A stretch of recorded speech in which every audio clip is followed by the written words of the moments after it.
Hello everyone, this is the AOPA Pilot Video News Brief for the week of May 23rd.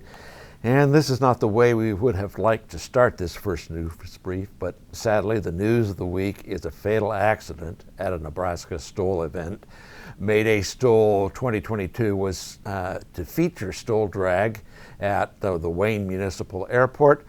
Now STOL drag is where two competing aircraft take off, fly a straight line for a couple of thousand feet, land, turn around and fly back and land and stop as close as possible to the start line. Now, AOPA was one of the many sponsors of the event, but the winds were too strong for the downwind landings last Friday, so the competitors took part in some pickup heats of a traditional STOL competition.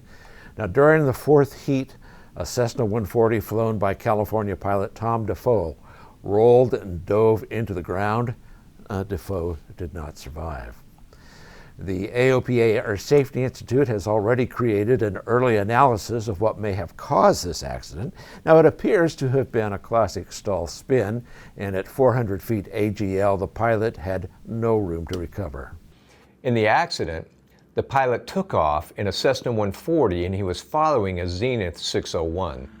As we can see from the video, he gets a little tight on this Zenith 601 on short final, so he engages in what appears to be an S-turn to gain some spacing. He loses control of the airplane and crashes and results in a fatality.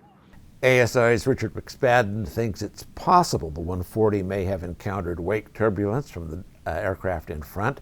He then offers suggestions on what event organizers should do to prevent such accidents in the future, and that includes staging the fastest aircraft first so that nobody has to slow up to stay behind the aircraft in front. Now, you can see the full air safety early analysis of this accident on the ASI YouTube channel or by clicking on the link above my shoulder. And the Air Safety Institute has just updated its series of focused flight reviews. They are tailored lesson plans for your flight review that will take you beyond the basics and make you a better and safer pilot. ASI has revised the profiles to make them more usable and added a new profile, Beyond the Basics. The flight review profile helps pilots improve their ability to safely maneuver in dynamic flight environments. Now, check out the focused flight review on our website, and then pick one and share it with your CFI on your next BFR. Sorry, old guy here. I mean flight review. Now, if you're an aircraft owner, you may have already been caught up in the aircraft registration renewal hassle. The folks in the AOPA Pilot Information Center continue to hear from owners who are not getting their registrations back in time from the FAA. Joining me now from our Washington office is Murray Halling. So, Murray, what kind of delays are folks seeing and what's the problem? Yeah, thanks, Warren. You're right. There is a lot of questions we're receiving, and some areas the FAA can definitely enhance to make things go smoother. So under the regular renewal registration, they're running about 4 to 4.5 months to process those applications. And when somebody purchases an aircraft that's already been in the system, the new owner has to apply, and that can run around 5 months, we're hearing. Okay, Murray, so I understand that the so-called pink slip is good for 90 days. So folks still have to ask FAA for an extension, but when they get that extension, they only get it for 30 days, which means that their temporary registration will still expire before FAA gets the permanent registration process. So what are we doing about it? After talking with several members and getting some really good information to help justify the discussion, I went back and talked with the leadership at the registry and proposed that instead of a 30-day letter, they would issue a 180-day letter automatically until this backlog gets taken care of. And the division manager I spoke with is receptive to that idea. They got to run it out and see the feasibility of that. But they did like that because one of the things that, they're short-staffed. Is part of the issue going on, why they have such a backlog. They do have approval to hire more people. They're very specialized positions. They have to be legal examiners, many of them. And so it takes time to get them up to speed once they do hire them. So it's not going to be a short-term fix. So that's why we've advocated to get that 180-day letter automatically issued instead of owners having to request extensions. Thanks, Murray. There's more info on our website. And AOPA is taking action to help pilots flying to the Bahamas. We're asking the Bahamas to delay their so-called click-to-clear customs clearance system for general aviation pilots and passengers. Now, it seems like a good idea, an online portal to ease the clearance process, but AOPA members have told us that the click-to-clear program is untested and unintuitive. So joining me now is the boss, Mark Baker himself. And Mark, this has been a real issue for a lot of our members who want to fly to the Bahamas. So what are we doing? Well, the first thing we did is expressed our desire for the Bahamian government to stop this and wait for a period of time where we can work together to do a rollout that's efficient and everybody has a chance to adjust to it. You know, as you know, Warren, we put out the Bahama Guide in November, and there's a long lead time on putting that out. It's the number one reference that pilots use, and we were not informed of this change until last week. Right, and so anybody using the guide wouldn't know that they had this new customs procedure.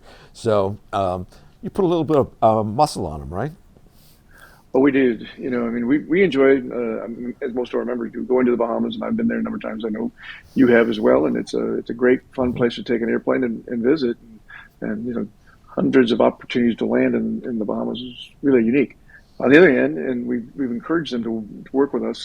This is unacceptable from a private pilot and being told you'll be fined if you don't go and use this click-to-clear program, which those that have tried it, it's pretty difficult to navigate. And we've said to them, we're going to have to advise pilots to really be careful about being prepared for this. And, you know, we believe the Bahamians are making a big mistake here because our pilots spend about $600 or $700 a day per person when we're there. So we're really good and valuable tourism to these smaller out islands that otherwise can't get there. So it's an important issue for our pilots, but it's very important for the Bahamian tourism. Well, and it seems a little bit out of character for them because they have always been so encouraging and to attract GA pilots to the Bahamas. Well, certainly the tourism group is very supportive of our view, as is the aviation department. This is actually coming out of their customs department, which is an entirely different group of people that doesn't appear to be coordinated very well with the rest of the government. So that's why we believe this is going all the way to the top. And to be reviewed and hopefully suspended until we can figure out how to make this work together. Imagine that, one government agency not talking to another government agency. So, some things are universal in the world. They are indeed. All right, well, Mark, thanks for the good work for the members. Thanks, be well. Well, it's coming up pretty quick, the drawing to select the winner of the AOPA Sweepstakes Tiger. Now, the drawing is handled by an independent accounting firm, and every entry has an equal chance of winning, so you can send me money, but it won't do you any good. If you're an AOPA member, you're already entered. We'll know the winner sometime next month. Now, in the meantime, we have another video to show you what we've done to make this tiger the best tiger you'll ever see, and you'll want it for your own. So click the link in the corner to see the full video. Well, coming up, a business jet goes supersonic. Back in a moment. My name is SAVANNAH RASKEY, and I have about 600 hours. I currently hold my commercial single-engine land and sea ratings with an instrument add-on. I've been in the Air National Guard for about 9 years, so being an enlisted member, I knew that I wanted to continue a career in the Air Force, but I wanted to do it as an officer flying for the greatest force in our military. Fortunately, I was picked up to fly the F-35 for Montgomery, Alabama. So I own a Piper Cherokee 6 260, and we also have this Aztec right here, which I'm going to be doing my multi-training in. I use SiriusXM Aviation Weather because it gives me an added confidence in the kind of weather that I'm going to be flying into on long cross countries, from Florida to Utah and back multiple times, up to Oshkosh, back down. And so having a weather system like SiriusXM that I can rely on gives me a lot of confidence as a pilot. Welcome back, and it looks like the aviation industry is coming back. Two promising indicators: The first from the Aviation Electronics Association. They're reporting that avionics sales are up nearly 5% for the first 3 months of this year compared to the end of last year. Now that's more than $634 million in the first quarter of this year, more than half of that going into new aircraft. And that pretty much tracks what the General Aviation Manufacturers Association is reporting. Piston deliveries have increased some 14% in the first quarter. Turboprops up 31% and a slight increase for the jets. But a big increase in business jet speed. Bombardier this week unveiled the new Global 8000 at the European Business Aviation Convention and Exhibition in Geneva. Bombardier says it's the world's fastest and longest range purpose-built business jet. The Big Bird claims a top speed of Mach 0.94 and a range of 8,000 nautical miles. And Bombardier says that during testing, the aircraft achieved speeds exceeding Mach 1.015. That's supersonic, although they did it in the dive. Now you can get your very own Global 8000 for a mere $78 million. Also in Geneva, Dassault's Falcon 6X had its public debut, showing off the first aircraft that has come off the line. And that aircraft will go on an around-the-world flight next month. They are doing that to validate the reliability of the aircraft in systems in the real world, and also supposed to show it off to buyers. The fifth Falcon 6X will be the first one to go to a customer, and it's undergoing completion work in Little Rock, Arkansas right now. Now the Falcon 8X is already in customers' hands, and this big brother to the 6X is considered the flagship of the Dassault fleet. Well, have you ever wondered what it's like to fly one? Well, our Tom Horn got his hands on the controls recently, and you can see his video report on our YouTube channel.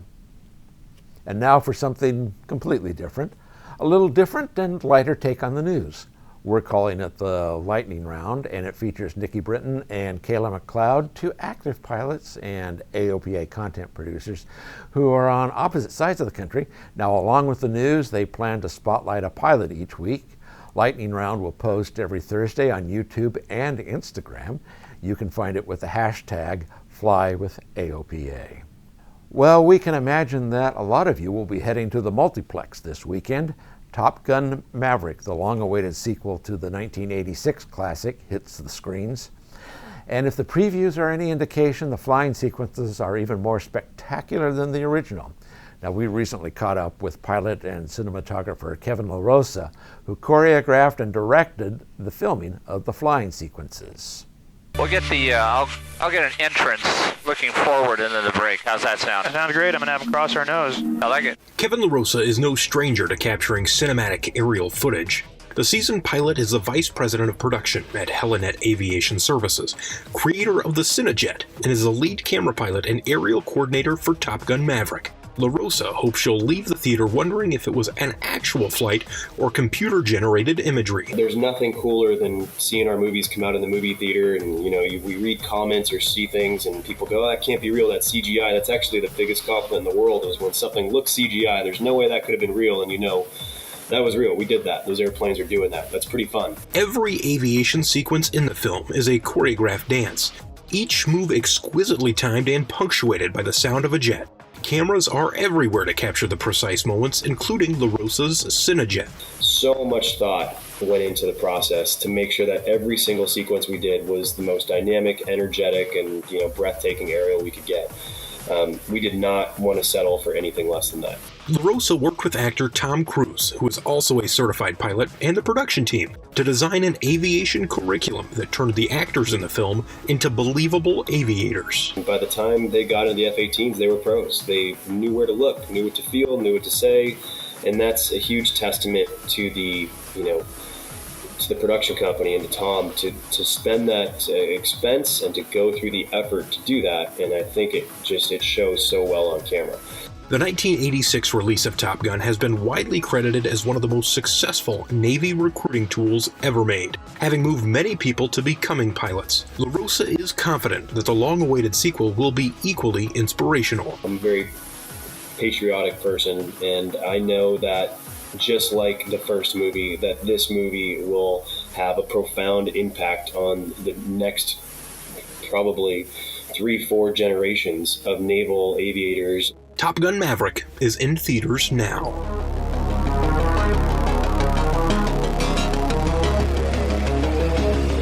Zach Huffman for AOPA Pilot Video. And finally, yes, he's behind us. Only on the left-hand corner. I don't know what time. Oh my God! Oh, what are you now? Oh, this God! yes, that's James Corden getting the Top Gun treatment from Tom Cruise in both a P-51 Mustang and an L-39 Albatross. Corden even flew to his Top Gun experience in a Honda Jet. Now, the video is a hoot, and you can watch the whole thing on YouTube. And that's News Brief for this week. We wish you a pleasant and safe Memorial Day weekend. Thanks for watching.